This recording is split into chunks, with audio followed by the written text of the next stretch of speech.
नमस्कार, आप फिर से जुड़ चुके हैं केआरटी न्यूज के साथ और मैं प्रिया राजपूत। भारत में कोरोना वायरस के कुल मामले 10 लाख पार कर चुके हैं। दुनिया में ये आंकड़ा पार करने वाले भारत सिर्फ तीसरा देश है। देश में कोरोना वायरस के मामले काफी तेजी से बढ़ रहे हैं और हर रोज 35,000 के करीब मामले सामने आ रहे हैं। जैसे जैसे टेस्टिंग बढ़ रही है वैसे वैसे ही हर रोज नए आंकड़े सामने आ रहे हैं और रिकॉर्ड टूटता जा रहा है।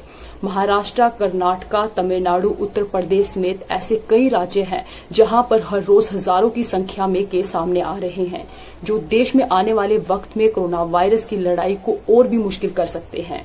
देश में महाराष्ट्र ऐसा देश है जहां कुल आंकड़ों के करीब 30% मामले सामने आ रहे हैं। महाराष्ट्र में हर दिन नया रिकॉर्ड बनता जा रहा है। अब तो 8,000 केस प्रति दिन के हिसाब से केस सामने आ रहे हैं। दूसरी ओर तमिलनाडु और कर्नाटका भी हर रोज 4,000 नए केस सामने आ रहे हैं। गौरतलब है कि देश में करीब 10 राज्य ऐसे हैं जहां कुल केसों का अधिकतम हिस्सा सामने आ रहा है। ऐसे में इन राज्यों को लगातार चिंता बढ़ती जा रही है। हालांकि अगर टेस्टिंग के आंकड़ों को देखें तो अब हर 3 दिन में 10 लाख टेस्ट सामने आ रहा है और 1 लाख उसमें पॉजिटिव आ रहे हैं। यानी देश में अभी भी पॉजिटिविटी रेट 10% के आसपास बना हुआ है। कोरोना वायरस के बढ़ते मामलों के कारण उत्तर प्रदेश, बिहार, कर्नाटक, तमिलनाडु ऐसे कई राज्य हैं जहां लॉकडाउन बढ़ाया है और कुछ ऐसी भी जगहें हैं जहां पर वीकेंड के हिसाब से लॉकडाउन बनाया है।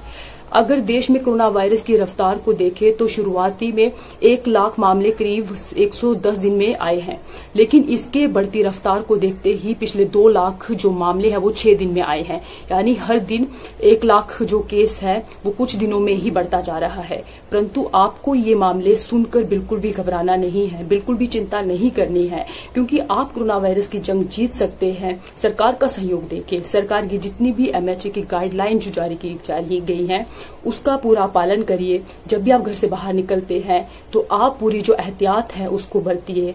आप मास्क पहनिए, आप सैनिटाइजर का यूज करिए, या फिर जो आपके घर परिवार में जो पहले से ही किसी बीमारी से ग्रस्त हैं उन लोगों को घर से बाहर नहीं निकलने दीजिए, या फिर जो प्रेग्नेंट वुमेन्स हैं या 10 साल के जो कम उम्र के बच्चे हैं उनको भी घर से बाहर नहीं निकलने दीजिए। क्योंकि एमएचए की गाइडलाइन में साफ तौर पे कहा गया है जो भी 10 साल से कम उम्र के बच्चे हैं या जो प्रेग्नेंट वुमेन्स हैं या फिर जिनको पहले से ही कोई बीमारी है उनको जो कोरोना वायरस का संक्रमित होने का जो खतरा है वो काफी बढ़ता है। तो यही जो गाइडलाइंस है उनको आप फॉलो करके इस महामारी से बच सकते हैं। आप घर में रहिए, घर से बाहर नहीं निकलिए। अगर कोई भी इम्पोर्टेंट काम है तो जितना भी आप अपने आप को बचा सकते हैं उतना बचाकर ही आप अपने घर से बाहर निकलिए।